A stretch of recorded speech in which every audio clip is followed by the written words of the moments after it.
Good morning, children. Today we are going to start chapter 8 Windstorms and Cyclones.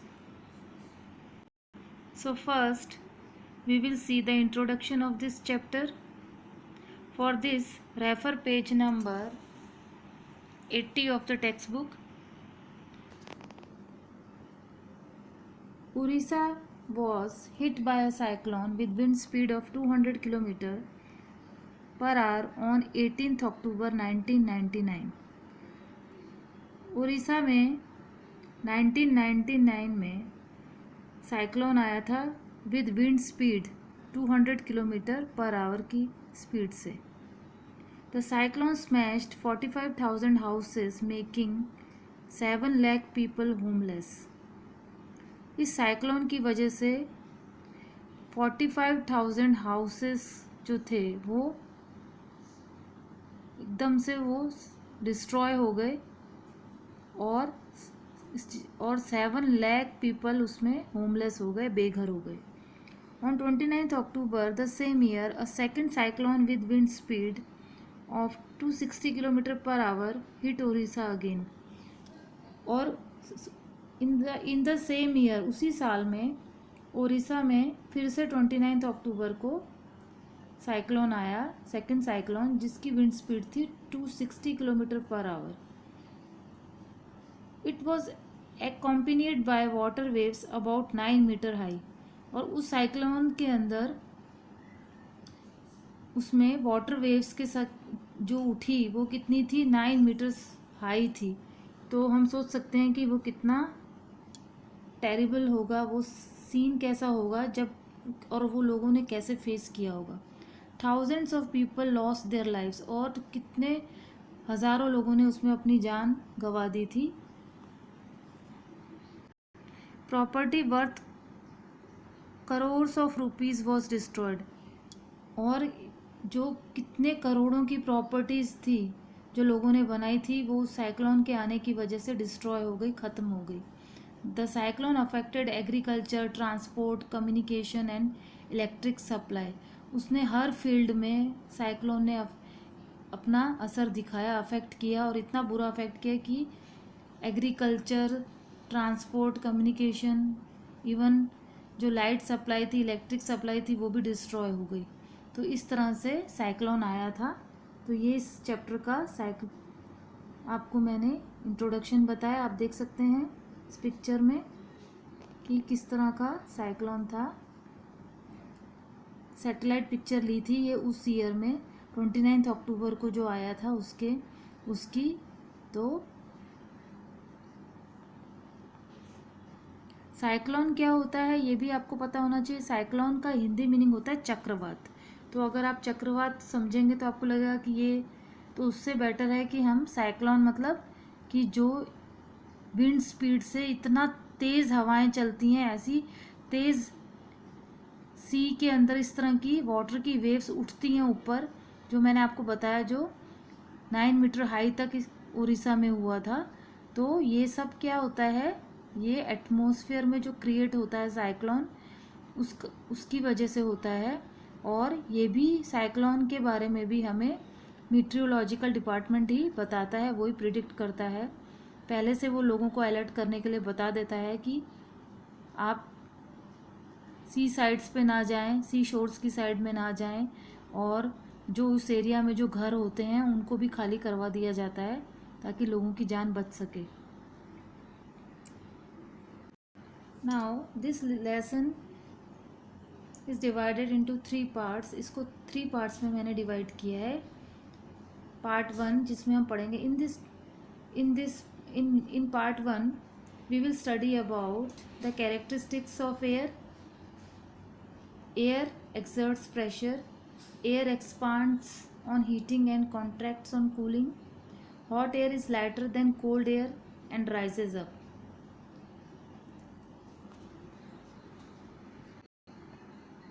Now we will study about air. We know that Earth is surrounded by atmosphere from all sides. हम जानते हैं कि जो अर्थ है उसके चारों तरफ क्या है, एटमॉस्फेयर प्रेजेंट है। वो चारों तरफ से एटमॉस्फेयर से अर्थ जो है हमारी घिरी हुई है। And in the atmosphere mixture of gases और एयर इज़ प्रेजेंट। और हम ये भी जानते हैं कि हमारे एटमॉस्फेयर के अंदर मिक्सचर ऑफ गैसेस हैं। गैसेस मतलब कौन कौन सी गैसेस प्रेजेंट है? नाइट्रोजन है, ऑक्सीजन है, कार्बन डाइऑक्साइड है, कार्बन मोनोऑक्साइड है। तो इस तरह से अलग अलग टाइप्स की बहुत सारी गैसेस हमारे एटमॉस्फेयर के अंदर प्रेजेंट हैं। और हमारे एटमॉस्फेयर के अंदर एयर प्रेजेंट है और एयर से हमारा पूरा अर्थ सराउंडेड है। और air has wait and exerts pressure. Air के अंदर भी वेट होता है और वो प्रेशर एक्सर्ट करती है। तो कभी अगर हम सोचें कि हमें कभी ऐसा फील होता है ऐसे नॉर्मली कि एयर के अंदर प्रेशर है या हमारे ऊपर उसका कोई प्रेशर पड़ रहा है, वो हमें दिखाई भी नहीं देती है, लेकिन एयर का भी प्रेशर होता है। तो एयर के अंदर कौन सा प्रेशर होता है? एटमॉस्फेरिक प्रेशर होता है, जिसके बारे में हम देखेंगे। So what is atmospheric pressure? Pressure exerted by atmosphere on the surface of earth is called atmospheric pressure. जो प्रेशर एक्सर्ट होता है अर्थ सरफेस पे बाय एटमॉस्फेयर से जो प्रेशर एक्सर्ट होता है अर्थ के सरफेस पे, उसको हम बोलते हैं एटमॉस्फेरिक प्रेशर। तो अर्थ के ऊपर ही प्रेशर एक्सर्ट नहीं हो रहा है, अर्थ पे रहने वाले हर living non living organisms, objects, plants, animals, सब लिविंग नॉन लिविंग ऑर्गेनिजम्स में ही आ गए, ह्यूमन बींग्स, हम सब के ऊपर ये एयर प्रेशर एक्सर्ट होता है। तो क्या अभी कभी हमने ये फील किया है कि हमारे ऊपर कितना एयर प्रेशर एक्सर्ट होता है? तो हमारे ऊपर कितना एयर प्रेशर एक्सर्ट होता है या एटमॉस्फेरिक प्रेशर की क्या स्टैंडर्ड वैल्यू है, उसके बारे में हम इसमें पढ़ेंगे। Standard value of atmospheric pressure is 14.7 pounds per square inch at sea level. Suppose हमारी बॉडी है और अगर हम हमारी बॉडी के किसी भी पार्ट पर, हमारी बॉडी पे हर स्क्वायर इंच के ऊपर एयर प्रेशर एक्सर्ट होता है, एटमॉस्फेरिक प्रेशर अप्लाई होता है। और सपोज़ हम एक स्क्वायर को इमेजिन करें अब हम अपनी बॉडी के ऊपर, तो वो स्क्वायर हम अगर 1 इंच का लेते हैं, जिसकी सब साइड, आप जानते हैं कि स्क्वायर की सभी साइड्स इक्वल होती हैं, तो 1 इंच मीन्स 2.54 सेंटीमीटर। तो हमारे बॉडी के 2.54 सेंटीमीटर का जो स्क्वायर बनता है, every square inch on the surface of our body feels 14.7 pounds, जिसका मतलब है 6.6 kg प्रेशर हम अपनी बॉडी के हर स्क्वायर इंच पर, हमारी बॉडी पर इतना प्रेशर पड़ता है, pushing on it because of the air in the atmosphere. जो एयर रहती है एटमॉस्फेयर में, जो प्रेजेंट रहती है, उसकी वजह से, जिसका that is about 150 pounds of pressure pushing on your hand alone. सिर्फ हमारे हाथ के ऊपर ही 150 पाउंड्स ऑफ प्रेशर पड़ता है एयर का। It's like holding a small car on your head all the time.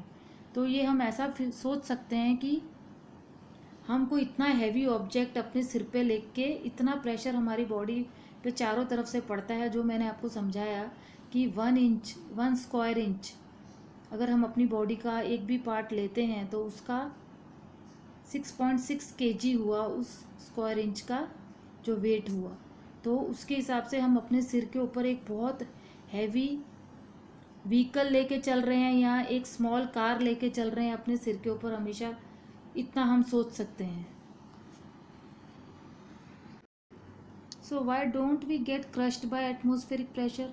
तो अब आप सोचेंगे कि अगर हम इतना प्रेशर, हमारी बॉडी के ऊपर इतने पाउंड्स का प्रेशर पड़ता है और 6.6 kg एक स्क्वायर इंच का कोई भी पार्ट हम ले लें तो उतना प्रेशर हमारी बॉडी पे पड़ रहा है, तो हम इस एयर प्रेशर से दब क्यों नहीं जाते? हम कैसे इस एटमॉस्फेयर में जिंदा हैं, अलाइव हैं? तो उसका आंसर मैं आपको बताती हूँ। Atmospheric pressure present outside our body is equal to air pressure present inside our body. तो ये चीज़ हमेशा हमें ध्यान रखनी है कि जितना एटमॉस्फेरिक प्रेशर हमें बाहर से एयर का पड़ता है, उतना ही एयर प्रेशर हमारी बॉडी के अंदर भी प्रेजेंट होता है। तो जिसकी वजह से क्या होता है कि जब दोनों प्रेशर सेम रहते हैं, अंदर का भी रहता है और बाहर का भी प्रेशर सेम जो पड़ता है वो इक्वल हो जाते हैं, तो जिसकी वजह से ये जो फोर्स रहता है एयर का वो कैंसिल हो जाता है। तो ये हम इसमें पढ़ेंगे। There is just as much pressure inside our body pressing outward as there is air pressure outside our body pushing inward. तो जो प्रेशर हमारी बॉडी के अंदर रहता है वो उसको बाहर की तरफ प्रेस करता है, और जो एयर प्रेशर हमारे बॉडी के आउटसाइड रहता है वो उस प्रेशर को इनसाइड पुश करता है। तो जिसकी वजह से क्या होता है, they typically cancel out, meaning that there is no overall force on us and we don't get crushed. और ये प्रेशर का अंदर से पड़ना और बाहर से अंदर की तरफ जाना और बाहर के प्रेशर का अंदर आना, तो इसकी वजह से ये कैंसिल कर देता है जो फोर्स पड़ रहा होता है एयर का, और इसकी वजह से हम क्रश नहीं होते, हम इस एयर प्रेशर के नीचे दबते नहीं हैं। Even if the internal body pressure and the external air pressure are not exactly equal. और हम सपोज ये भी कर सकते हैं, अगर हमारा इंटरनल बॉडी प्रेशर और एक्सटर्नल एयर प्रेशर अगर इक्वल नहीं भी है तो भी क्या होता है कि most tissues in our body are strong. हमारी बॉडी के जो टिश्यूज़ हैं वो बहुत स्ट्रॉन्ग हैं, जिसकी वजह से वो प्रेशर को डिफेंस कर सकते हैं enough to withstand the resulting net force. Pressure को वो हमारे ऊपर पड़ने से हमें वो बचाते हैं, जिसकी वजह से उससे हमें कोई फ़र्क नहीं पड़ता है। तो आप ये अच्छे से समझ गए होंगे। So in the next video we will study about the characteristics of air.